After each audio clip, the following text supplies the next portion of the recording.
في الفيديو اللي فات احنا خلصنا خياطة الكتف وكده، قلنا ان فاضل لنا حردة العنق تقفيلها وحردة الابط تقفيلها او الجزء الخاص بالكات بتاع الجيلي.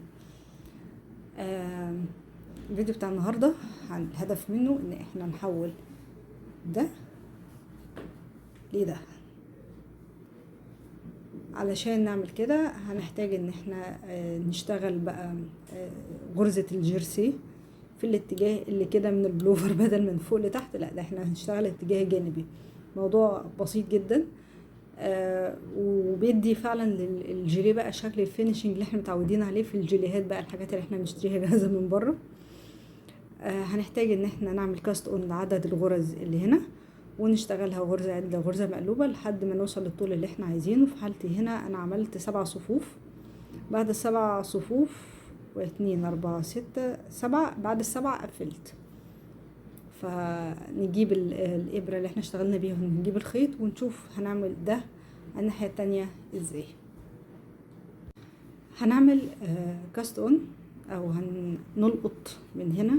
هنعمل عدد غرز. انا بالنسبه لي هنا عملت 74 غرزه، لكن لو المقاس اللي انتوا عاملينه مختلف سواء بالتقليق يعني سواء اكبر او اصغر طبعا ده هيفرق في عدد الغرز.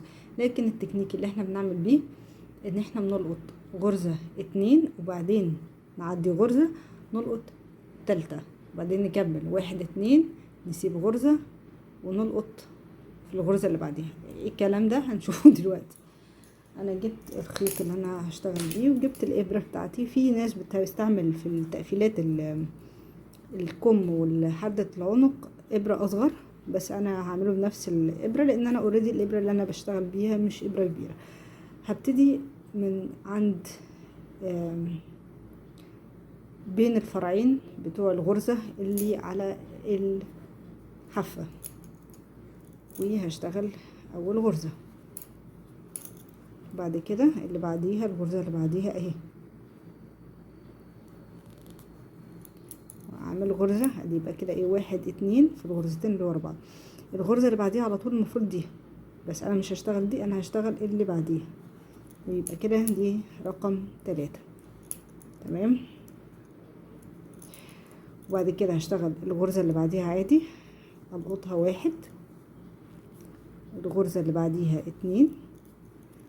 هسيب الغرزة التالتة مش هشتغل دي، مش هشتغل دي، هشتغل اللي بعديها 3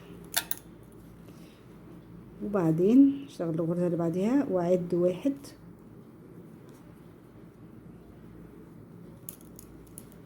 تمام. والغرزة اللي بعديها عدها 2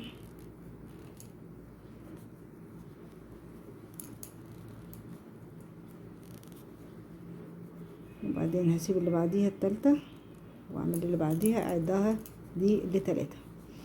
همشي بنفس السيستم ده 1 2 اسيب غرزة اعمل التالتة بعديها وبعدين اعد 1 2 تاني وهكذا. يعني هنلاقي ان لما نيجي نمشي شوية هنشوف ان احنا ماشيين كل 3 هتلاقيهم. يعني اول واحدة دي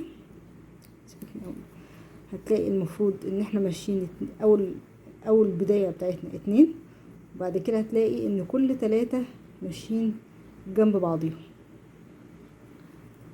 فهنعدي اول 2 هتلاقي بعد كده الشكل ان احنا كل 3 غرز ماشيين جنب بعضيهم. ده هيبقى شكل اللي احنا ماشيين بيه. هي ما تلخبطش، انتوا بس عدوا وانتوا شغالين وانتوا بتعملوا. يعني ركزوا في النقطة دي، متفرجوش على حاجة، امسكوا الابرة والخيط والقطوا الغرز بالعدة دي. يبقى انتوا شغالين في دماغكم 1 2 نسيب غرزة 3 وبعدين 1 2 نسيب غرزة 3. المفروض ان احنا هنبقى محتاجين ان يبقى عدد الغرز اللي موجود معانا عدد زوجي عشان احنا ماشيين بنظام غرزة عدلة وغرزة مقلوبة. واحنا ماشيين واحنا شغالين بنعد علشان لو في الاخر خالص واحنا بنشتغل اخر كام غرزة اللي برضو هي احنا بنبتدي طبعا من تحت الابط هنا، فاحنا ناخد دورة كاملة لفة كاملة دايرة كاملة لحد ما نوصل تاني للجزء اللي تحت الابط. فاحنا ماشيين وبنعد حسينا ان احنا لا الموضوع مثلا هيفرق غرزة، محتاجين العدد فردي ومحتاجين غرزة زيادة، ممكن نعمل غرزة زيادة من تحت الابط مفيش مشكلة. فانا هشتغل بس كام غرزة، هلقط كام غرزة لحد ما اوصل لل74 زي اللي انا عاملاه بالنسبة للكم اللي جاي. وبعدين هنيجي نكمل مع بعضينا. فهلقط شوية الغرز وهجيلكوا في الاخر اقولكوا هنعمل ايه. انا كده خلاص عملت الغرز الجديدة على الابرة بتاعتي، عدد الغرز اللي انا محتاجاها. والمفروض دلوقتي ان انا هجوين الدورة بقى مع بعضيها، او ان انا هبتدي اشتغل اول صف. فعشان اشتغل اول صف يعني المفروض انا دلوقتي اخر غرزة مع اول غرزة، ورجعت تاني تحت الابط. زي ما قلت لكم ان احنا بنبتدي من تحت الابط، فبناخد الدورة كاملة فبنرجع تاني تحت الابط.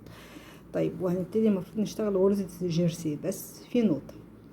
انا عشان اعمل الغرزة الاولانية اللي انا هجوين فيها، الغرزة الاولانية دي انا همررها على الابرة كأني هشتغلها عادل، وبعدين هقفل الغرزة دي فوقيها. تمام. بس قبل ما اعديها بقى طلعها بالراحة كده واديلها عوجة.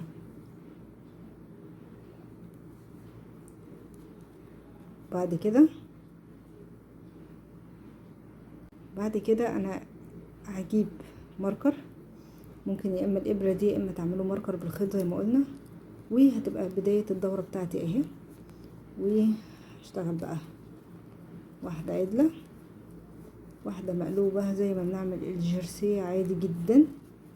مهم قوي ان احنا نبقى بنكتب بالظبط عدد الغرز اللي احنا بنشتغلها وعدد الصفوف اللي احنا بنشتغلها، علشان الكمين او الناحيتين يبقوا زي بعضيهم بالظبط. وبعد ما بنخلص عدد الصفوف بنقفل الغرزة اللي هي بنفس طريقة العدل عدل والمقلوب مقلوب. برضو هنبقى نيجي في الاخر كده اوريكم ازاي هنقفلها بالطريقة دي، بس هي الطريقة العادية بتاعتنا لما بنقفل حاجة عدل ومقلوب. خلصوا عدد الصفوف بالنسبة للناحية دي، ونيجي نشوف هنقفلها ازاي. واشوفكم من شوية بقى ان شاء الله. احنا بس عايزة اقول ان احنا عملنا الحركة بتاعت الغرزة الاولانية اللي احنا لفيناها علشان ما يبقاش فيه فجوة او ما فيش ثقب تحت الابط. ساعات كتير لما بنيجي نعمل كم او حاجة بنلاقي فيه خرم كده تحت الابط او فجوة يعني، دي بتخلي مفيش فجوة. ودي اللي انا يعني اللي انا اتعلمتها، ولما جربتها في الناحية الاولانية اللي انا عملت بيها الكم لقيتها فعلا عاملة شكل جميل جدا ومقفول ومفيش فيه اي مشاكل. ماشي، نكمل الجزء ده، نعمل الكام دورة بتاعتنا اللي احنا هنعمل بيهم تقفيلة الكم، ونيجي في اخر صف نشوف احنا بنقفل ازاي العدل عدل والمقلوب مقلوب. احنا دلوقتي في الصف اللي بنقفل فيه الغرز بتاعتنا، وزي ما قلت لكم احنا هنقفل عن طريق العدل عدل والمقلوب مقلوب. يعني احنا اشتغلنا غرزة عدلة، الغرزة اللي قبليها بنقفلها واحنا في وضع الغرزة العدلة، بعد كده بنعمل غرزة مقلوبة. فهنخلص او هنقفل الغرزة اللي قبليها في الوضع المقلوب، بعدين نرجع الخيط بتاعنا نشتغل غرزة عدلة، هنقفل الغرزة اللي قبليها بشكل عدل، وهنفضل ماشيين بالنظام ده لحد ما نيجي عند اخر غرزة خالص.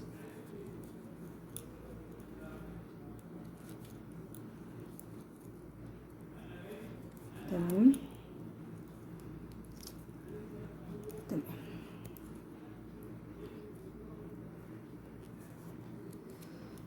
ونيجي نطلع الإبرة بتاعتنا،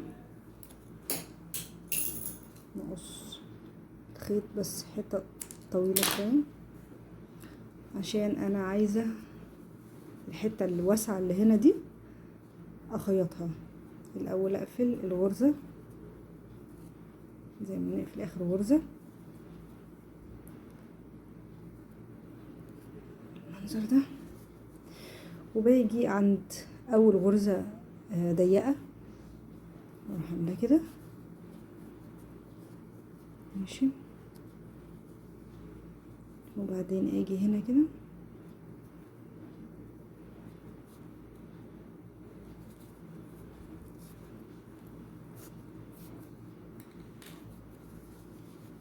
وبس. ابتدي بقى اشد الغرز الواسعة. طبعا انا على قد ما فكرة الالوان حلوة بس بتبقى سخيفة شوية في تغيير اللون، فبيبقى في شوية دفوهات بتبقى محتاجة يعني المزيد من التعديل. انا هربط الخيط اللي اتبقى، وبعد كده هنبقى نشوف بقى بنعدل الديفوهات دي ازاي بعد ما بنخلص خالص الجيليه. احنا كده خلصنا حردة الكم للناحيتين، او انا بالنسبه لي، انتوا لو لسه ما خلصتوش مهم اوي ان انتوا تمشوا حردة الكمين يبقوا زي بعضيهم، ونبقى كاتبين بالظبط عدد الصفوف والكلام ده كله وعدد الغرز. والمفروض بقى الخطوه اللي جايه اللي هو تقفيل حردة العنق ان شاء الله. ربنا معاكم وبالتوفيق.